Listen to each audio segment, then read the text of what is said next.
walk a lonely road, the only one that I have ever known. Don't know where it goes, but it's home to me, and I walk alone.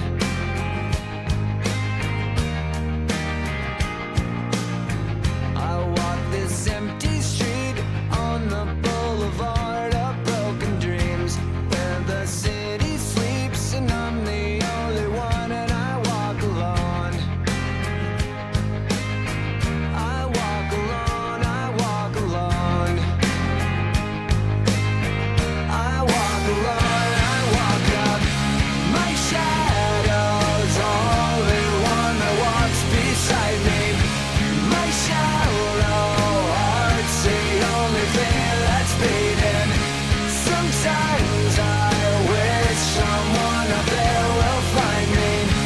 Till then I walk alone.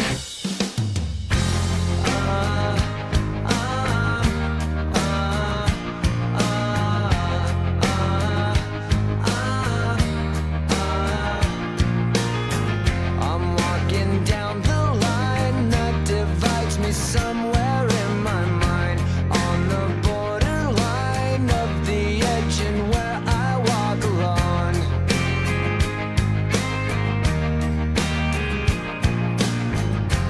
Read between the lines what's fucked up and everything's alright. Check my vital signs and know I'm still alive, and I walk alone. I walk alone, I walk alone. I walk alone, I walk up. My shadow's only one that walks beside me. My shallow heart's the only thing that's beating. Sometimes I wish someone up there will find me. Till then I walk alone.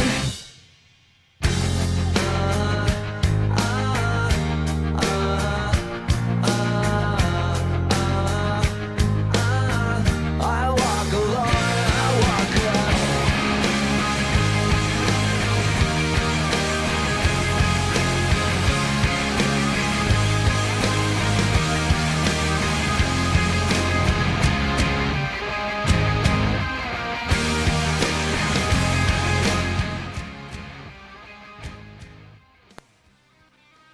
La señora patotera. Al zurdo de mierda no le podés dar ni un milímetro. Pero me podés entender que no podés hacer un omelette sin que se rompan un par de huevos. Yo lo admiro a Margaret Thatcher. Dio vuelta y me pegó con el palo. Es una sinvergüenzada lo que está haciendo el gobierno.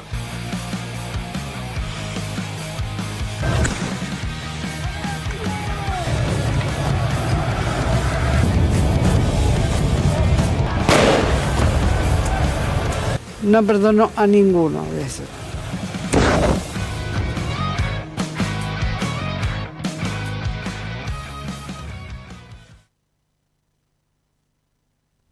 Muy buenos días, ¿cómo están? Miércoles 3 de septiembre y nos encontramos en el estudio de Radio Perio una vez más para emitir este programa que se llama, el segmento de hoy, Señora Patotera, de la programación de Dónde Vamos a Parar.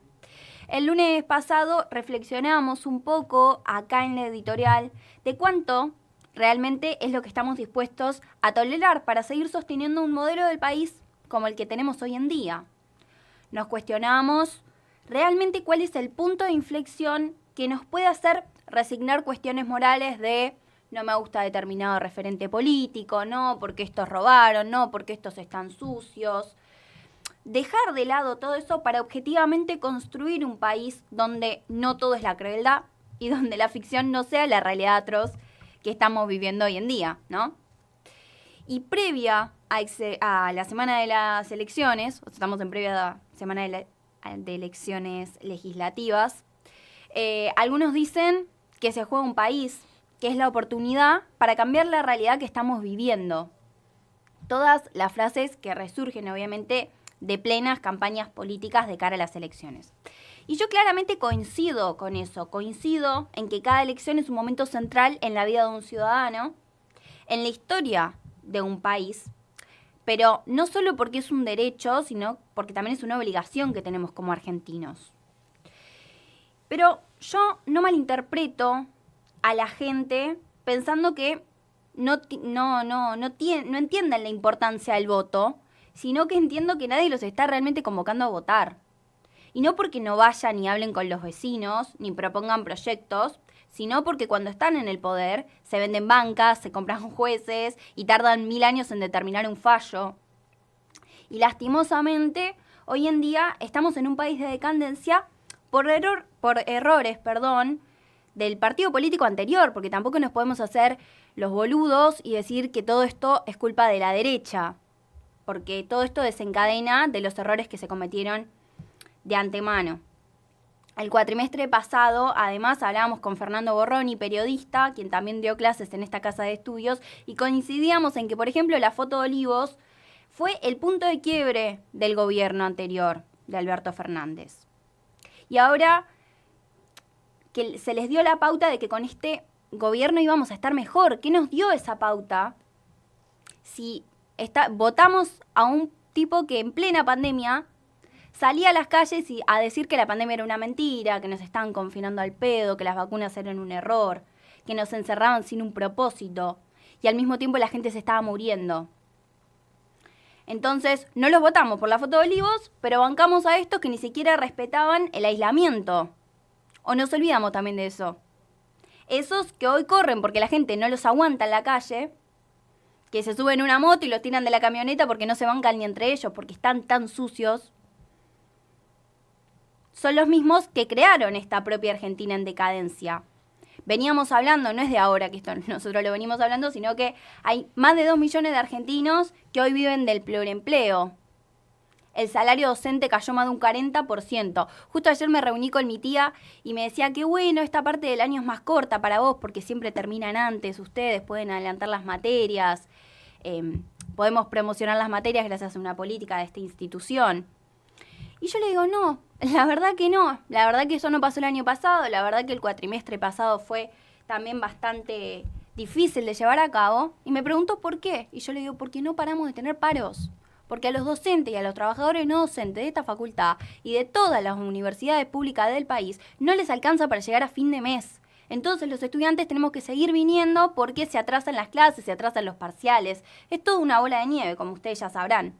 Además de que, bueno, hay otros factores como que la informalidad laboral supera más del 42%, ¿no? Quiero pedir a producción el video que le hace Pedro Rosenblatt a la periodista y ex legisladora libertaria Marcela Pagano.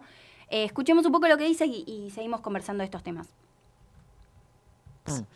¿Cómo? ¿El que opina distinto es un ensobrado? ¿El que opina diferente es un golpista? Yo no estoy de acuerdo con eso. Y entonces ahí arrancan las diferencias. Lo que pasa es que mientras yo pude trabajar, él que me decía a mí, bueno, mira. ¿El Javier o Martín Menem? No, Martín Menem, que decía, hagan lo que les pedimos, levanten la mano. Pero esperá, discutamos los proyectos de ley, ¿para qué tenemos las reuniones de bloque? Bien. No, en las reuniones de bloque solamente se comían empanadas de jamón y queso y nada más. ¿Pero quién nos va a explicar esto? Yo necesito saber este detalle, por ahí, bueno, tenía algún asesor que me daba una mano. Y después las propuestas. A mí, vos y los contribuyentes me pagan la dieta para trabajar, para presentar propuestas. Yo presenté casi 50 proyectos de ley y eso les molestó. Porque te mandaste, digamos. Porque no lo consultaste. Porque no fuiste cordera. Es que no querían que presentemos nada. Yo te invito a que busques al resto de la Libertad Avanza de los diputados qué presentaron, qué iniciativas. Entonces yo considero que si me metí en esto es para ser seria. Y si yo no tengo ideas, y si yo no tengo propuestas, no tengo que hacer absolutamente nada sentada en una banca. No sé si esperan realmente que nos hagamos los sorprendidos cuando los echan finalmente del gobierno y salen a hablar de las barbaridades que pasan en la interna debajo de la mesa en la legislatura. Realmente, si quieren, nos juntamos a charlar y repetimos, como muchas veces me dice mi abuela cuando vuelvo a mis pagos, qué horror, tienen que irse del gobierno, estos roban todos, es una barbaridad. Perdón, Pagano, vos asumiste con este gobierno y vos tomaste las responsabilidades de lo que militaban. Estos asumieron con un video de haciendo un desfile en la calle, corriendo con una motosierra, diciendo que venían a destruir el Estado, diciendo que venían a quemar el Banco Central, que venían a destruirlo todo, que venían a sacar a los ñoquis. Así cerraron ministerios, bajaron políticas públicas, agredían públicamente y agreden hoy públicamente a la gente, no pueden ni siquiera tener un debate sin gritar. La vicepresidenta dice que la última dictadura cívico-militar más sangrienta de nuestra historia fue una guerra. Y el presidente reivindica como heroína a Margaret Thatcher. También dicen que la historia nuestra fue mal contada y que España quedó como el malo de la película. Realmente no entiendo que ahora vienen y salen y dicen no, es un horror lo que están diciendo, lo que pasa interna, yo estoy limpia. Se quiere limpiar las manos previo a las elecciones y no saben ni siquiera cómo hacerlo. Tenemos también el video de Jorge Rial, de Argenzuela, que cuenta la censura que están ejerciendo sobre el canal Carnaval Stream. ¿Lo pasamos? Este programa, Carnaval Stream, estamos todos bajo la mirada, la lupa del Estado Nacional que nos está prohibiendo, y ya está esto firmado por un juez, donde no podemos poner el audio. Digo él, porque hasta ahora no hay más. Un audio que el viernes empezó a recorrer los medios, donde se escuchaba a Karina Milei en una reunión que el gobierno, según Adorni, habría ocurrido, según ellos, porque personalmente no tengo un solo dato, un solo detalle, un solo indicio que diga que fue en la Casa Rosada, como dicen ellos. Nada, ¿eh? Pero ellos creen que sí. Eso está prohibido, no lo podemos poner. Censura previa se llama esto. Es un acto de censura. Previendo que haya más audios, o videos, o vaya a saber qué. Pero es un acto de censura. Es un acto totalitario de un régimen que va camino al totalitarismo. Rial ahí está contando un poco de la situación. Recapitulo, ¿se dice? Recapitulo un cachito. El viernes 29 de agosto, Karina Milei solicitó una cautelar para prohibir la difusión de cualquier chat, audio, foto o video relacionados con ella, argumentando que podrían haber sido obtenidos de manera ilegal en Casa Rosada y afectar su honor. Y la medida pidió que abarque todos los medios, redes y plataformas en pleno escándalo con la Agencia Nacional de Discapacidad. Todo esto también participa el juez federal Alejandro Marianello, que nada, básicamente es lo que había mencionado un poco antes, ¿no? Cómo se compran los jueces y cómo se compran cualquier tipo de firmas. Ahora, cuando hay que hacer justicia, no hay nadie. Todos llegamos tarde, la gente se termina muriendo y ahí los jueces siguen cobrando fortuna mientras la gente igualmente se muere de hambre. Ahora, también se menciona esto, Rial menciona, estamos viviendo un gobierno totalitario. Claro, ahora que los apretan a ellos, estamos viviendo un régimen totalitario. Cuando agredieron a Roberto Navarro, cuando denunciaban a los periodistas, cuando hacían campañas de odio hacia determinadas personalidades, por ejemplo, a Lali Espósito, porque además en un contexto que siempre se ataca a las mujeres, ¿no? Que le censuraban los chats, que no se podía dar like, ni retweet, ni comentar, nada a los tweets de Lali Espósito porque el presidente de la Nación estaba en contra y decía que era una correra y que vivía del Estado. Cuando recortaban las políticas públicas, por ejemplo, cuando decían que la salud sexual integral le metía cosas sucias a los niños, cuando decían que ser homosexual es pedofilia, cuando desfinancian hospitales y universidades públicas, cuando en las estaciones de tren te ponían en los parlantes que éramos unos violentos y que la nación estaba en peligro por culpa nuestra que nos íbamos a manifestar, cuando llenaban Constitución de policía para que nos revisen las cosas, que nos revisen la ropa, que nos revisen los bolsillos, las mochilas, cuando gasean niños y adultos mayores, ahí no vivíamos en un régimen totalitario. Ahora, cuando les piden que muestren los datos y a ellos los embarran y los asustan, ahí es un gobierno totalitario. Ahí estamos en la ruina. No me hablen, por favor, ahora de que están asustados, porque esto, el gobierno lleva casi 2 años así. Y acá lo venimos contando, y los estudiantes venimos militando, y los adultos mayores tienen que salir a volver a hacer changas, a volver a hacer budines, y salir a la calle a comprar. Hay que hacer de todo. Parecen los niños cuando van en la playa y venden pulseritas. Así estamos. Pidiéndole a la gente que vuelva a salir a trabajar porque no te alcanza. Criticamos al gobierno anterior y decíamos, no, qué mal que estábamos, que había inflación. Juegan con un trauma sociocultural argentino, el valor del dólar, meten mano, presionan. Pero la gente tiene que salir a trabajar más. El día se le termina y igualmente no llega a fin de mes. Pero antes estábamos siempre peor, ¿eh? Es así, se van pateando la pelota unos y otros. Es una vergüenza. Y les pido que no traten de boluda a la gente. Quiero que mostremos el video de Catopodis, puede ser. Lo intentaron barrer en una estación de tren en Caseros cuando estaba hablando con un vecino. Ahí va. ¿Están bajando gente? Sí, no, creo que fueron por temas de opinión. Ah, bien. ¿De qué es la fábrica? No, es un importador. Ah, mira. Importando de Chile. Buen día, ¿cómo le va? ¿Me puede pedir que se pueda retirar de la educación? ¿Por qué? No puede entregar folletos. ¿Quién dijo? Superior de dirección. El CTS es la central de... No, pasámelo al hombre que hablo con él. Pásamelo. No te quiero incomodar a vos, pero no, pues ¿cómo no va a poder...? Claro, no, pero ahora hablo con él, ¿cómo no va a poder entregar volante? Democracia, estamos en una república. Y Es una vergüenza. Catopodis está hablando con la gente hace meses. De hecho, yo, antes de que arranque el año, pude presenciar una reunión que se hizo en el interior de la provincia de Buenos Aires, de cómo iba a los lugares y escuchaba lo que tenía que decir la gente. Eso es lo que tienen que hacer los políticos, realmente estar escuchando lo que le pasa a la gente, escuchando las necesidades, charlando. Ni los periodistas, ni los políticos, ni los jueces, ni el presidente de la nación, ni su hermana tienen la potestad autoritaria de salir y decir cómo tenemos que vivir el resto. Ustedes trabajan para nosotros. No tomen de boluda a la gente porque la historia los va a condenar. La historia los va a condenar. La estamos pasando mal, la gente se está manifestando y después nos tratan de violentos a nosotros. Como pasó en el interior del país, en el interior de la provincia, que salen y que la gente va y les dice el 3%, hermano, el 3%. Y sí, obvio, porque se le rieron tanto tiempo a la gente. Y es una vergüenza. Pero no me quiero extender más, porque además yo ya me doy rosca y esto es un desastre.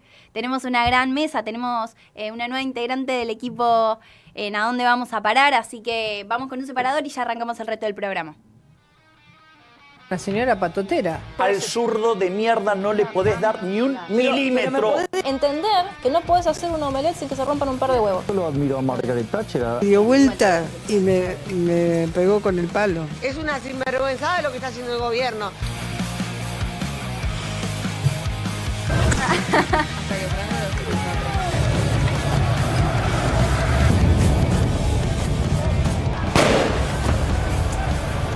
No perdono a ninguno de esos.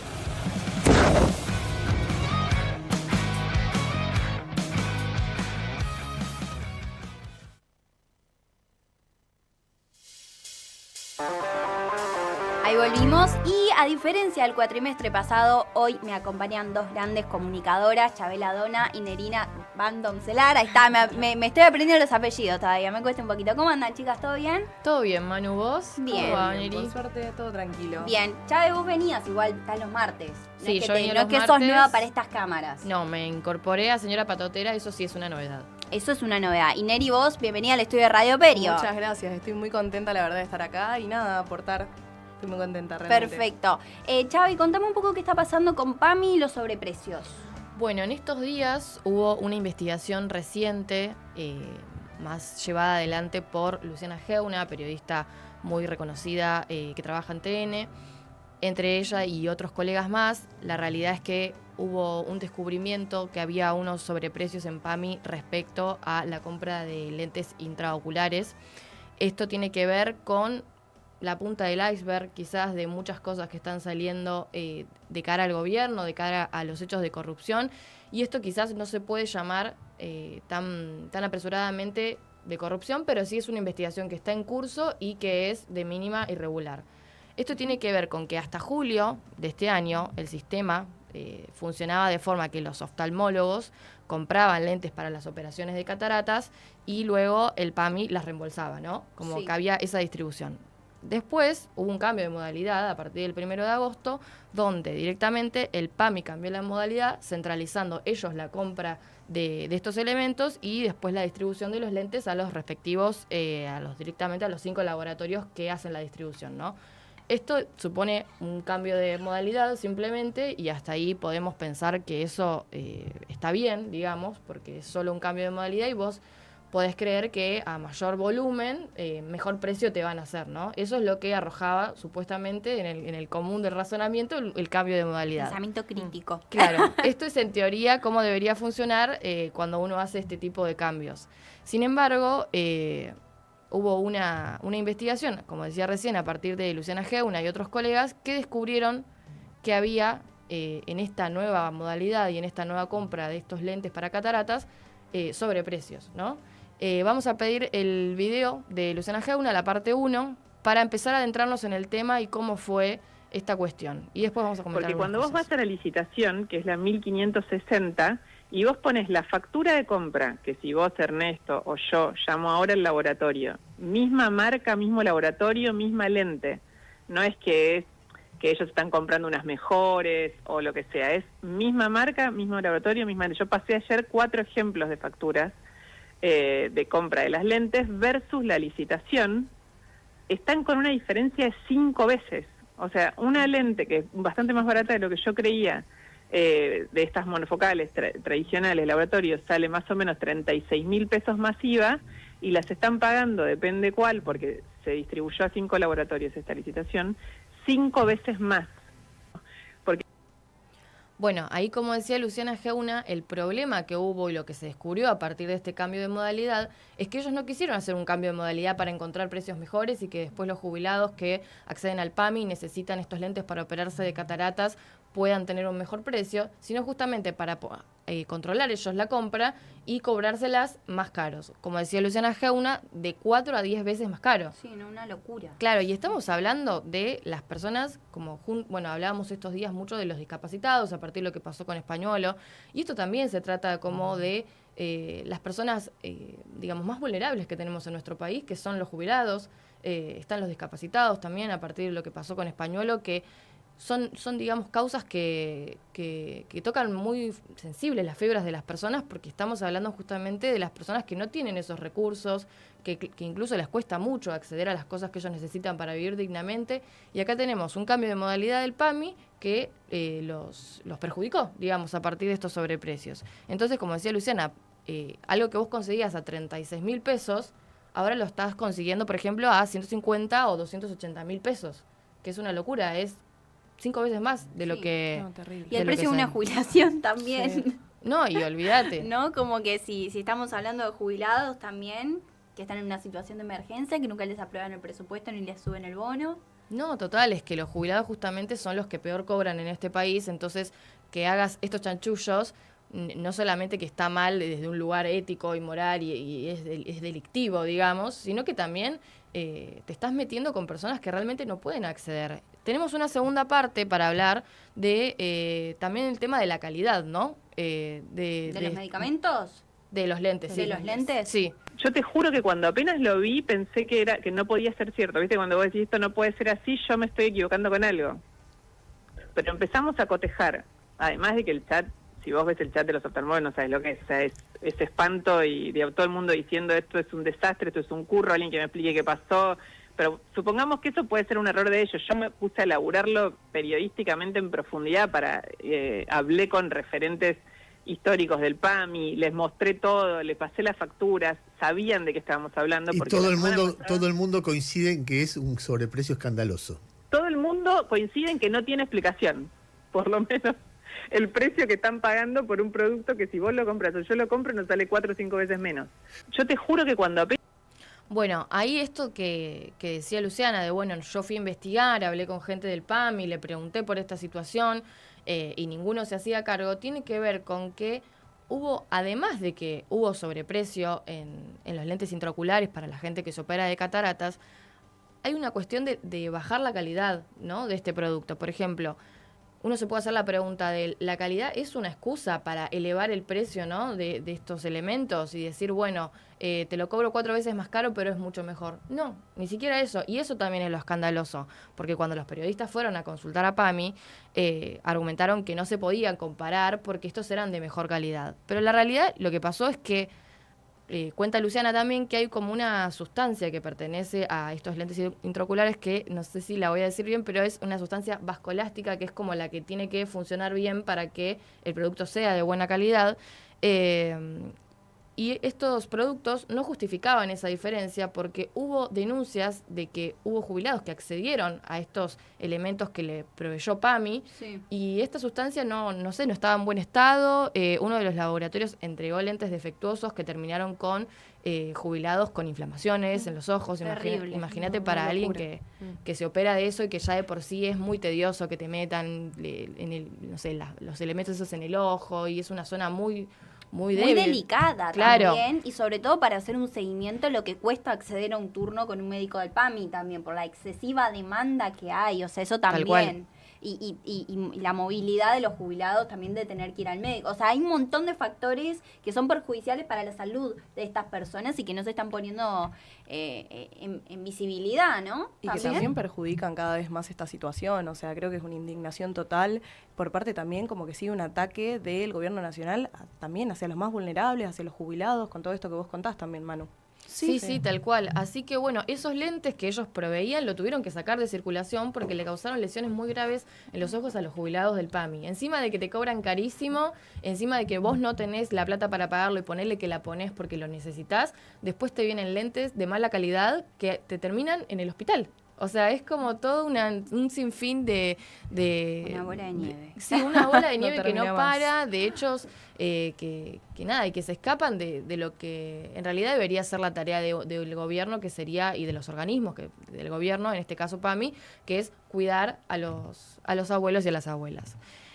Bueno, para mí es importante poner la lupa en esta cuestión porque justamente estábamos hablando de los más vulnerables de nuestro país, personas que vienen ya peleando por sus jubilaciones todos los miércoles, bancándose los palos, bancándose que los gaseen, como vos decías en tu editorial recién. Y bueno, encima tenemos este tipo de cuestiones. Pero cuando yo decía recién como que esto es la punta del iceberg, me refiero a que igual ya hay varias puntas del iceberg, si se puede decir, en el gobierno nacional, porque toda esta semana nosotras que estamos constantemente en contacto con los medios de comunicación y con la información, pudimos ver que fue como la semana más trágica, creo que del gobierno nacional desde que asumieron, porque hubo un sinfín de hechos que se fueron destapando uno a uno, como si uno destapara el otro. Me dio la impresión como de que saltaba uno y saltaban todos. Total. Y se están pisando entre ellos también, ¿no? Y que también es un escenario bastante crítico para la situación de ahora de las elecciones, la verdad. Así que es como... No es casual que salga todo esto previo a elecciones también. Hay un par de nombres manchados que están tratando de lavarse las manos y salir ilesos. Para mí, esa es por lo menos mi opinión. Sí, es que en realidad yo leía mucho, estuve como interactuando con gente en Twitter y muchos decían como, bueno, pero es un carpetazo, es obvio que es por las elecciones. Sí, pero los carpetazos funcionan así, o sea, vos los tirás en el momento que más daño puede hacer, pero vos tratás sobre un hecho que en definitiva es así. El carpetazo no, digamos, el momento en que vos lo tirás no impugna el hecho de que ese suceso haya ocurrido. Lo mismo pasó con la foto de Olivos, que yo la nombré en la editorial. Salió previa a las elecciones cuando había sido anterior a ese momento donde salió publicada. ¿Qué? Claro, también lo dice Abrarle. Y es como que también yo siento que sus militantes como que se excusan también en eso, como esto salió ahora para un ataque hacia ellos, vulnerarlos. Y yo creo que es un poco en donde se esconden ellos también. Sí, pero también es como si, yo pienso, como respuesta, ¿no? Como posible respuesta a esos militantes, es como si quienes militaban en el gobierno de Alberto Fernández se hubiesen enojado porque en agosto, cuando a días de las elecciones, sacaron el video de el brindis en Olivos. Y no, la realidad es que tocó hacerse cargo de ese video, porque más allá de que sí, que lo tiraron como una bomba previo a las elecciones, que si no me equivoco también eran de medio término, en el 2021, Alberto se hubiese enojado o quienes estaban en el gobierno se hubiesen enojado porque los tiraron o incluso que los mandaran a censurar, porque ahora en un ratito también vamos a hablar de eso, ¿no? De que incluso ya lo introdujo Manu en la editorial, que es el pedido de censura previa a estos periodistas que quieren poner un manto de luz en lugares donde ellos intentan ocultar un montón de cosas. Pero la realidad es que más que mandar a censurar o enojarse por el momento en que los tiran, toca hacerse cargo, muchachos. Me parece que va por ahí. Y además, yo quiero mencionar una cosa. Nosotros venimos laburando un montón de cuestiones que quiebran un poco la imagen con el accionar que viene ejecutando el gobierno nacional. Digo, no hace falta que salgan a la luz las coimas para decir que este es un gobierno nefasto, porque hay mucha gente que empezó a cagarse de hambre. Hay mucha gente que está en situación de pobreza y eso lo vemos acá en nuestras calles, siquiera. O sea, esto corrompe un poco la imagen moral del gobierno nacional, no obstante ya venían embarradísimos. Sí. Digo, eso también hay que mencionarlo. Entonces, sí, tal cual. Para nosotros esto no es como un punto de inflexión, sino que ya lo veníamos viendo y lo veníamos contando también en nuestro rol acá en la radio. Sí. Te quiero preguntar, ¿cuál es el rol de Karina Milei en todo esto? Bueno, algo muy importante que tenemos que dar cuenta es esa figura que nosotros veíamos quizás como más sombría, como que siempre estaba medio tras bambalinas. A sus espaldas. Claro, que es un poco la figura que ocupa Karina Milei, que si bien es secretaria general de la presidencia, es una figura que siempre nosotros vimos como escondida y en realidad el que siempre salía en las cámaras era Javier Milei. Ellos funcionan un poco así, funcionan como un equipo donde ella está detrás y hace el trabajo, digamos, que no se ve, y él hace justamente las apariciones frente a las cámaras, las apariciones que tienen que ver con su personalidad, digamos, a los gritos y todo lo que ya conocemos del presidente Milei. Pero la realidad es que ahora Karina apareció en el centro de la escena, algo que nunca había sucedido, o empezó a pasar a partir de la estafa Libra, sí, que fue quizás el primer escándalo de corrupción que tuvimos allá por el 14 de febrero. Creo que todos nos acordábamos qué estábamos haciendo ese día cuando salió esto en Twitter, ¿no? Cuando explotó todo esto. Y bueno, esa fue la primera vez que Karina Milei apareció como una de las responsables de llevar a cabo o adelantar, digamos, como esta cuestión de la estafa Libra a Milei, porque supuestamente ella fue como la que lo acercó a eso.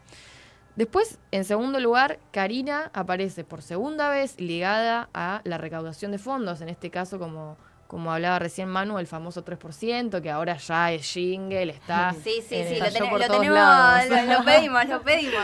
Sí, está en todos lados, lo vi el otro día en un boliche, se lo vio en el subte también. Yo vi videos que aparecían en los boliches, sí. Lo tenemos que agregar a la botonera. Total.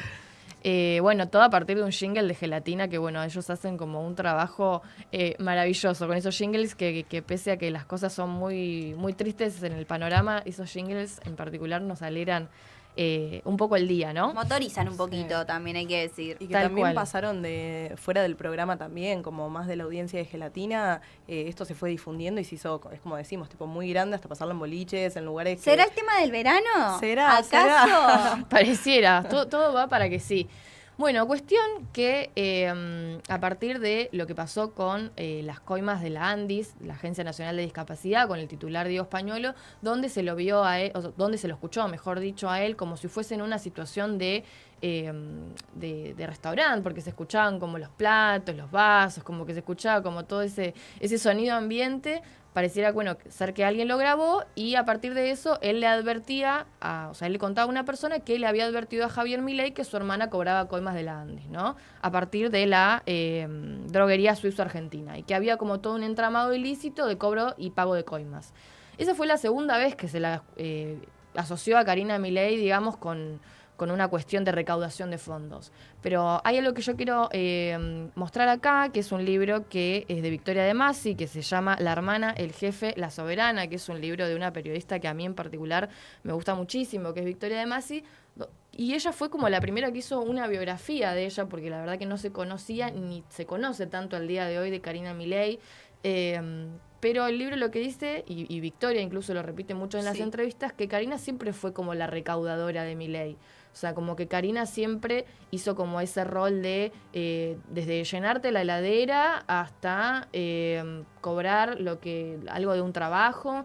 Ella incluso, yo lo leí hasta la mitad, me falta terminarlo, ella hizo todos trabajos que tienen que ver como con secretaria, con cosas administrativas, organización de eventos, como tiene una cosa muy meticulosa con todo lo asociado a esas cuestiones. Y también hay una cuestión que nada pasa, digamos, por Javier Milei sin antes haber sido filtrada por Karina, Como ¿no? un poco la productora del personaje Milei, ¿no? Sí, tal cual. Acá tengo como una cita donde se lo explica, digamos, muy explícitamente, como esta cuestión de que ellos no son uno sin el otro y que no se puede llegar a Milei sin Karina y sin que ella te dé el visto bueno, digamos, para que puedas hablar con su hermano y que funcionan así como un equipo. Bueno, acá Victoria dice: háblalo con Cari, era la frase que Javier llevaba en la punta de la lengua. Karina ya manejaba la agenda de su hermano. Para entrevistar a Javier en un programa de televisión o en una radio, los productores tenían que hablar con ella.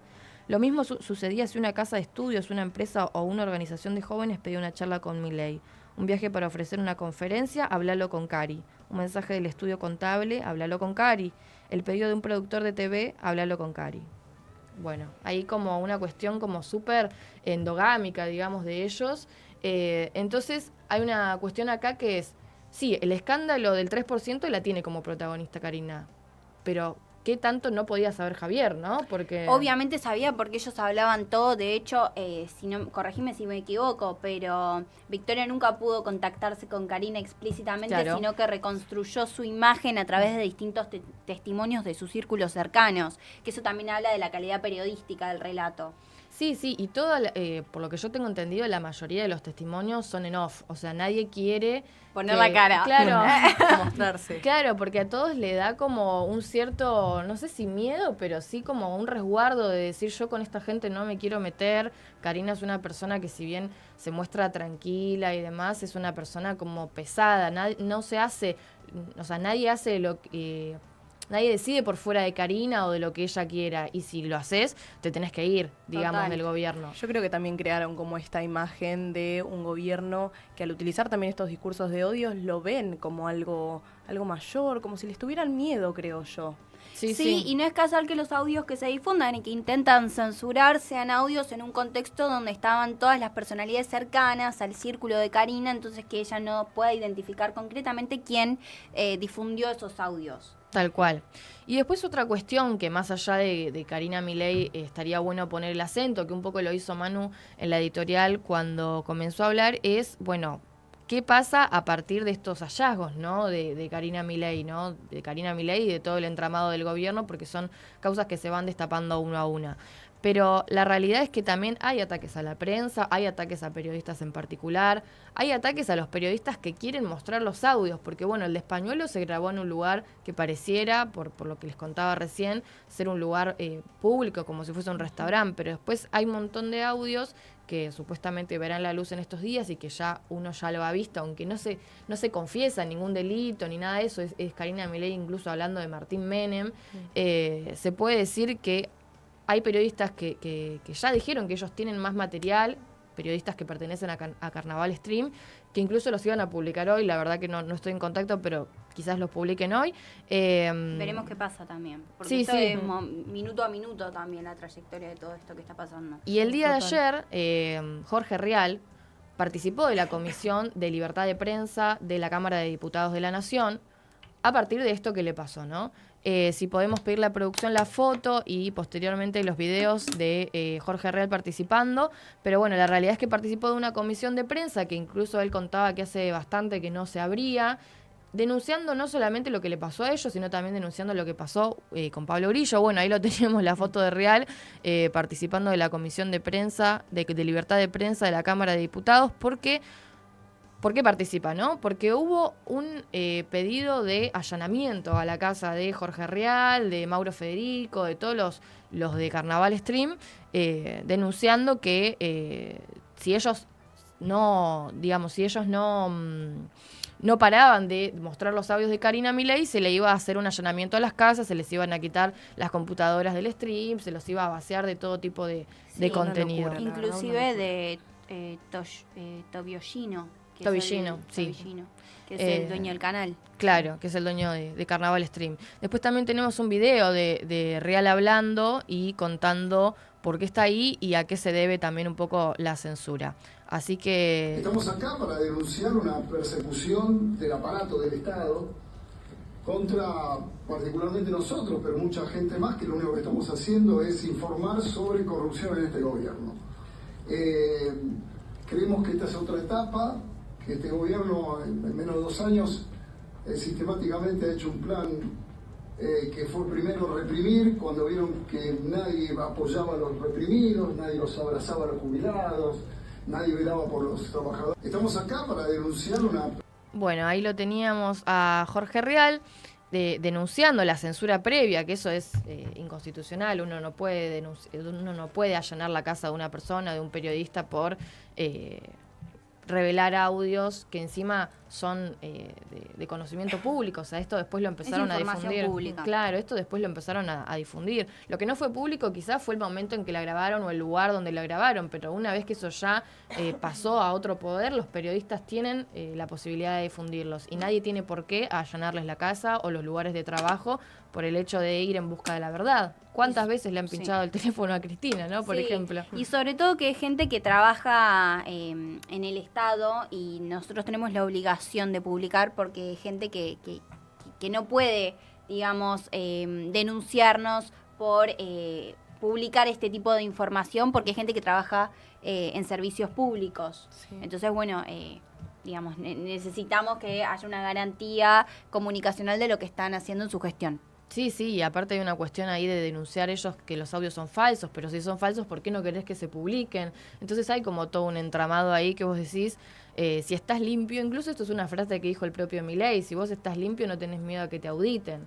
Entonces, cuando hablaba incluso de las universidades, de que había que auditar las universidades, le hicieron lo mismo a los discapacitados, mostrame que seguís siendo discapacitado, que estás en silla de ruedas, con digamos, con pruebas humillantes, lo describieron también, los familiares. También para pensar ahí, Diego, no sé si lo voy a pronunciar bien, Spagnuolo, fue retirado de su cargo inmediatamente. Entonces hay algo ahí que ellos quieren esconder y que se nota claramente. Creo que tampoco lo quieren ocultar o se preocupan mucho en hacerlo. No, obviamente. Eso es una forma de advertir que es real lo que publicó. Bueno, si les parece, nos vamos a un pequeño corte que tenemos que venir con una entrevista y además con la columna de Neri sobre la rosca política que está previa a las elecciones, que quedan 3 días nomás. Ya volvemos.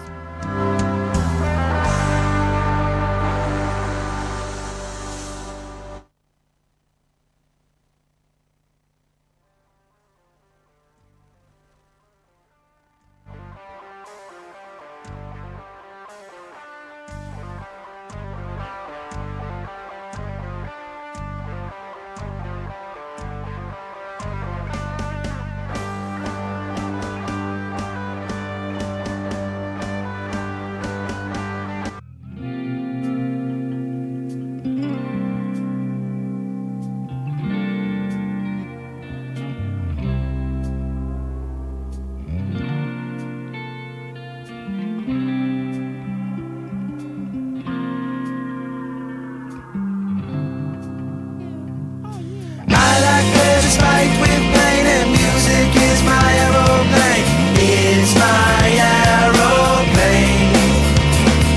Songbird sweet and sour Jane and music is my aeroplane. It's my aeroplane. Flash of spike with pain. That motherfucker is always spiked with pain.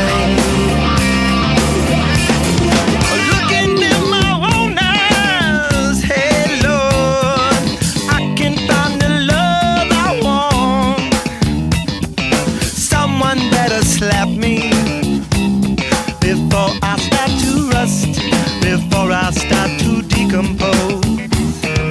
Looking in my rearview mirror, looking in my rearview mirror, I can make it disappear. I can make it disappear. Have no fear. I like pleasure spiked with pain and music is my aeroplane. It's my aeroplane. Neri, contame un poco qué está pasando en la elecciones legislativas acá en la provincia? Bueno, como más o menos ya saben, este domingo 7 de septiembre se va a votar en la provincia, en algunas provincias, lo que son diputados y senadores provinciales. En algunos distritos también se va a votar lo que son concejales y consejeros directivos, básicamente para la renovación de 46 diputados y 23 senadores. Les cuento un poquito cómo está conformada la lista acá en La Plata. La que encabeza es Ariel Alchanco, actualmente también diputado de la provincia por el Partido Unión por la Patria, y Lucía Láñez, también, la cual es diputada provincial e integra la Comisión de Niñez, Adolescencia y Familia. Ambos candidatos van para el partido de Fuerza Patria.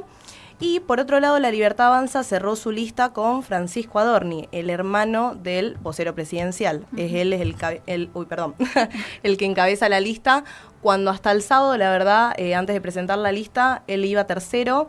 Después parece que hubo una charla también con Karina Milei y quedó él encabezando la lista. Se reacomodó. Y sí, y lo sigue Julieta Quintero Chasmán, también para diputado provincial. Ahí yo traje una encuesta acá en La Plata, que seguramente capaz ahí la estarán pasando. Ahí la pedimos a producción, ¿sí? La están pasando.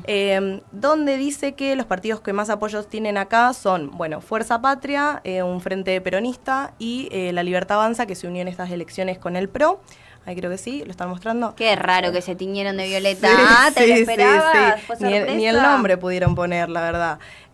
Ahí muestra que Fuerza Patria está con el 34.2% para lo que es diputados provinciales y le sigue La Libertad Avanza con 29.7%. Y con respecto a los concejales, Fuerza Patria tiene 35.4% y La Libertad Avanza le sigue con el 32.6%. Ahí nomás, la verdad, pegaditos uno del otro, ¿no?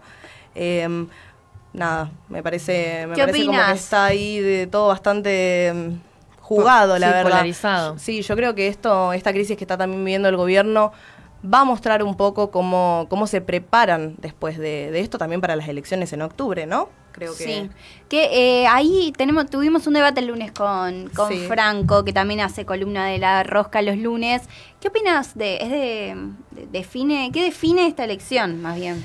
Mira, yo creo que el gobierno nacional está en una posición bastante complicada, en un momento de crisis, bueno, con todo esto un poco lo que venimos hablando con respecto a, lo que es el clima de campaña bastante tenso, por el tema, bueno, imagínense, José Luis Esper encabeza la lista para las elecciones en octubre y después de lo ocurrido en Lomas de Zamora, la verdad que muestra, les vuelvo a decir, como un clima bastante tenso. Bueno, los audios de Diego Spagnuolo, que es como les comenté, después de lo que ocurrió y de que se difundieran, fue retirado completamente del cargo, cuando en 2021 también había formado parte de la boleta de La Libertad Avanza.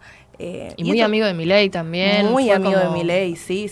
Iba a la ópera con él, viste que decían que iba a casa bueno, Rosada muchas muy fotos seguido. también, sí, que salieron juntos. Bueno, también esto creo que se ve reflejado claramente en el paso por las distintas ciudades del gobierno nacional, ¿no? La caravana que hizo Milei el otro día con Karina Milei y la verdad que todo el pueblo argentino creo que está como muy decepcionado y muy enojado con el gobierno nacional y es como les digo, se ve la verdad reflejado. Y hoy van a Moreno, creo, ¿no? Sí. Vi un tuit de Kicillof diciendo que hacía responsable a Milei, digamos, de su seguridad, porque la última vez fueron, como decía Neri, fueron a provocar, fueron sin seguridad. Sí, y la policía de la provincia de Buenos Aires advirtió que era un lugar peligroso, sobre todo porque ellos querían ir en helicóptero, que Milei vaya en helicóptero, y como es una zona de precaria, digamos, es un lugar que las casas no están como en las mejores condiciones, Sí. Es peligroso también mismo para la gente. Entonces Sí, no están las total. condiciones dadas, por eso ahí a raíz de eso sale el tuit de Kicillof. Pero bueno, veremos qué pasa también, porque ellos están en tentativa ahí todo el tiempo. Sí, también yo creo que no hay como propuestas nuevas en cuanto o en parte del gobierno hacia el pueblo, como que siguen, bueno, este eslogan que están usando de kirchnerismo nunca más, la verdad es que es muy fuerte, siempre viste como atentando hacia lo que fue el gobierno anterior, sin propuestas nuevas, bueno, lo que salió a hablar Patricia Bullrich con respecto a limpiar las calles, sacar a los manteros, yo creo que ellos piensan que pueden interpelar a alguien o al pueblo argentino de esta manera y yo creo que están muy equivocados, muy Y más equivocados. en este contexto, con Sí, los escándalos de total, corrupción, lo que total. menos está pensando la gente es eso. Me parece que quedaron como muy al descubierto. Igual yo ahí hago otro aporte, que es que ahora el eslogan es kirchnerismo nunca más, pero Sí. antes era vamos a sacar a todos porque todos son la casta. Todos los que presenten sigue una... repitiendo, ¿no? Sí, pero digo, ahora se puntualiza explícitamente con el kirchnerismo. Sí. Antes era como más homogéneo. Todo el que piense distinto está dentro de la casta y tiene que ser eliminado y bochado del gobierno por determinada ideología que va en contra de la nuestra. Ahora es puntualmente con el kirchnerismo, entonces se abre un poco más la grieta, esto que se viene total. hablando hace años, particularmente desde el 2015 con el macrismo, ¿no? Sí, yo creo que también sigue siendo un ataque a todo el campo nacional y popular y la verdad que deja en la esfera pública un debate muy grande y muy tenso porque es como, ¿cómo se preparan para estas elecciones? ¿Qué es lo que piensan hacer? Y yo creo que ahí Fuerza Patria tiene como el camino muy libre, bueno, toda esta unión del movimiento peronista yo creo que va a hacer que represente mucho a todo el pueblo, más allá que hubo también como varios debates con respecto a cómo habían cerrado la lista, muchos debates en cuanto a que tenían que ir por separados, mucha gente que coincidía también con lo que había dicho Ofelia Fernández en Gelatina, que realmente el movimiento peronista necesitaba sentirse incómodo, salir de esa zona de confort, también para obligarse uno a otro los candidatos a ser mejores, ¿no? Sí, había como una sensación, y yo incluso la comparto parcialmente, que había más como pensar más en, bueno, cómo llegamos a esta instancia de elecciones y no tanto una profundización de qué modelo de país queremos, si nos dan el gobierno hoy ahora, en este momento, ¿qué hacemos? No sabríamos qué hacer, no hay plan, no hay debate de ideas, es como, bueno, el debate surge en relación al otro, a las elecciones, y eso me parece que es algo que también tendría que pensar Fuerza Patria, porque evidentemente el peronismo es la fuerza más importante que tiene este país en términos políticos. Ahora está La Libertad Avanza, pero también hay una cuestión de decir, vas a pelear el gobierno por mucho tiempo. Hay digamos. que ver cuáles son las internas de poder adentro, porque si bien conseguimos que vayan en una lista homogénea, todos juntos, todos los distintos partidos, hay que ver cuáles son las disputas de poder adentro y qué está pasando por cuál va a ser el debate y la propuesta en concreto, como acá dice Chávez,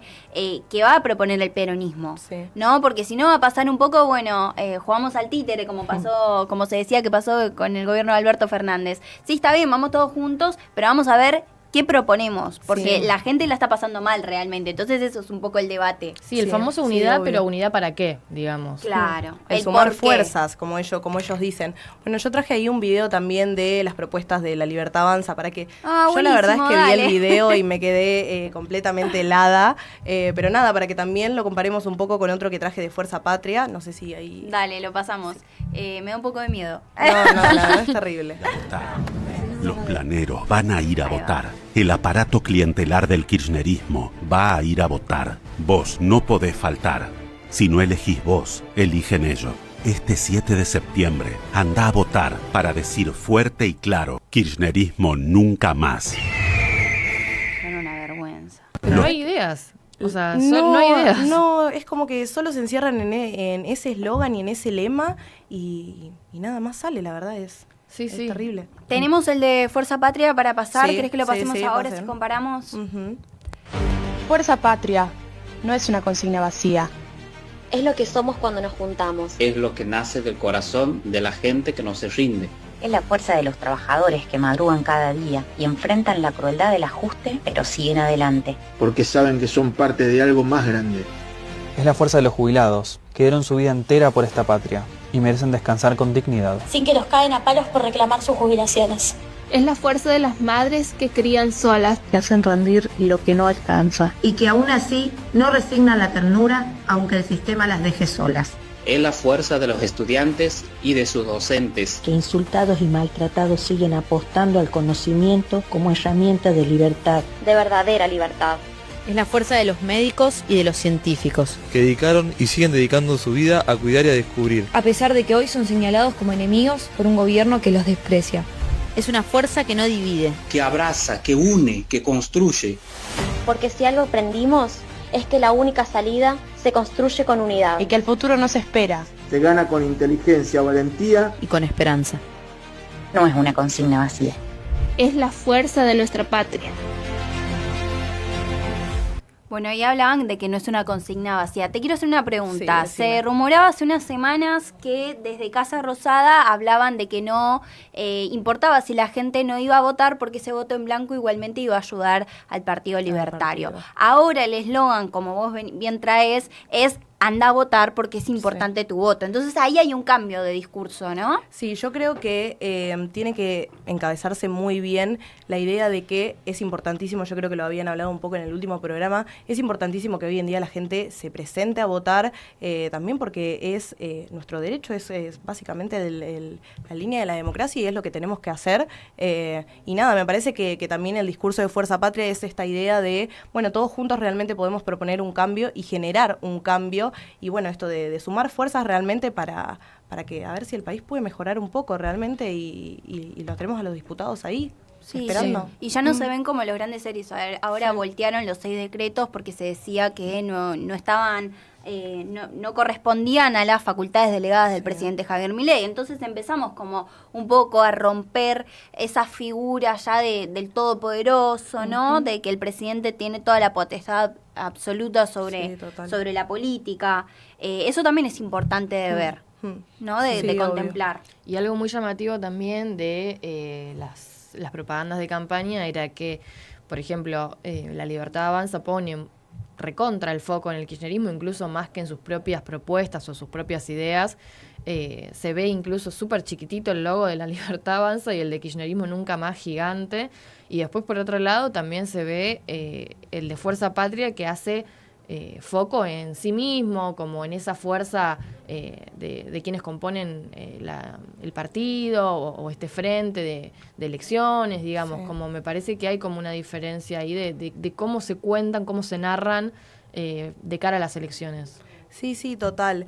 Yo creo que el peronismo pudo, por lo menos en sus estrategias de campaña, representar esto que te digo muy bien a todo el campo nacional y popular y a todo lo que todos como militantes queríamos, que es esta idea de, bueno, más representación, más propuestas, más acompañamiento de parte de los políticos hacia nosotros, ¿no? ¿Y qué opinión tenés sobre los Menem? Ya que te traemos a la mesa ahora, te vamos a preguntar de todo. Bueno, nada, o sea... La casta. Sí, ¿Pero literal, crees que ellos son específicamente la casta o crees que en general se articulan por otras figuras? Yo creo también eso, que ellos siempre fueron como por atrás de los distintos gobiernos y que igualmente desde sus espaldas como que trataron de básicamente hacer corrupción en base a los diferentes gobiernos, ¿no? No, un Menem corrupto. No, total. La otra vuelta había escuchado, si querés robar en un gobierno, tráete un Menem. Y es igual literal. Y no me parece raro que te vuelvo a decir hoy en día, bueno, la campaña de Karina Milei con el gobernador de Corrientes, que también fue con Martín Menem, entonces como que están ahí tipo como si fueran pareja básicamente, que no se separan. Lule Menem también, que es muy cercano a Karina y que también, me olvidé de mencionarlo hace un ratito, pero que también está relacionado a la intervención de Osprera, que es el sindicato de los peones rurales, de los trabajadores rurales, donde se menciona que el interventor de Osprera los mencionó a Karina y a Lule Menem a partir de esa intervención también como, bueno, algo bastante... Sí, están turbio. tapados de barro, para no decir de otra cosa, hasta la cabeza. Sí. Pero a mí me llama la atención que no haya trolls defendiendo nada, y eso va de la mano a que Santi Caputo está bastante callado. Y el Gordo Dan, el Gordo Dan claro, pero el Gordo Dan es liderado un poco por la palabra de Santi Caputo. Digo, él es quien aprieta el botón de la orden. Entonces ahí en ese triángulo que estábamos viendo, el triángulo de hierro, que antes era inquebrantable, bueno, ahora también hay una respuesta a la interna entre Caputo y Karina. Es que yo creo que también esta crisis del gobierno, al ser tan grande y bueno, obviamente en este momento de elecciones que todo se agranda y se dificulta cada vez más, muestra para mí al gobierno así muy desesperado en cuanto a lo que está pasando, ¿no? Sí, ya estamos a fin del programa, estamos en una facultad pública, en esta casa de estudios, podemos reflexionar un poquito de qué está pasando, pues sobre todo en una universidad pública, muchos de los estudiantes somos del interior. Yo no sé qué va a pasar, qué expectativas tienen. Bueno, vos sos costera como yo. Sí, estamos ahí cerquita, de Mar del Plata, Pinamar. Mar del Plata, Pinamar. Bueno, el lunes hablábamos un poco con candidatos de Pinamar. Sí. Y nada, era esto, hablar con el vecino y pedirle que vaya a votar. Pero yo no sé qué va a pasar realmente. Sí, hay como un desencanto que incluso se empezó a ver a partir de la elección que hubo en Capital, más a principio de año, que no tuvo... El 50 de Padrón lo fue a votar. Claro, que hubo muy poca participación, un piso muy bajo, hace muchos años que incluso no había un piso tan bajo, y creo que más allá de cómo salgan las elecciones, creo que eso es un poco lo que preocupa como ciudadano, ¿no? Como el ejercicio de decir... la vía de la votación para la gente ya no es importante porque no hay como una esperanza de bueno, la política me va a resolver algo, la política es un lugar en donde yo puedo resolver mis problemas y las cosas que me aquejan. Y eso también tenemos que poner el acento, me parece. Sí, yo creo que parte de la sociedad está como esto que decís vos, como muy cansada de este tipo de política que no los representa, que no se sienten interpelados y que sienten que no gobiernan para ellos. Y nada, creo que para mí eso es la importancia de hablar con nuestras familias, con nuestros amigos y remarcar la importancia de ir a votar este domingo y bueno, el 26 de octubre también porque realmente somos partícipes del momento que se está viviendo y de realmente el tipo de democracia que queremos tener, ¿no? Yo creo que vamos a ver otro debate y con otros ojos las elecciones de octubre después de lo que pase este domingo. En ese sentido, si les parece, cerramos acá el programa y bueno, nos quedamos con las expectativas. Ahí veremos qué columna arma Franco Dinardo para el lunes, que ya la debe estar preparando. Ay, Dios mío, ese chico. Siempre al tanto de todo. Gracias por venir. No, Melina gracias a Doncelar, ustedes. Chabela Dona. Dona. Yo no te quería corregir, pero te voy a corregir. Vos sabés que es con tilde en la A. Está bien. Mío no voy a decir que me lo preguntaste antes. Claro, sí, yo se lo pregunté. Obviamente, chicos, hay que ser respetuosa. Esmeralda Milorini en producción, Martín Fernández en operación. Muchas gracias por acompañarnos. Bienvenidas al equipo de los miércoles acá en Señora Patotera. Jano Cerrudo y Juliana Rodríguez en redes sociales. Síganos en nuestras redes, den like. Ahora nos pasamos a YouTube también. Demos like, comentamos, empezamos a seguir en las redes sociales que nos ayudan y nos motorizan para seguir en este largo cuatrimestre. Y bueno, yo soy Manuela Cardella, así que nada, les mandamos un saludo, que termine lindo el miércoles, que volvió a salir el sol acá en la ciudad de La Plata. Al fin. Por favor, vayamos a lavar la ropa, que hace tanto tenemos la ropa ahí llena. Por favor. Por favor. Bueno, les mandamos un saludo muy grande. Nos vemos.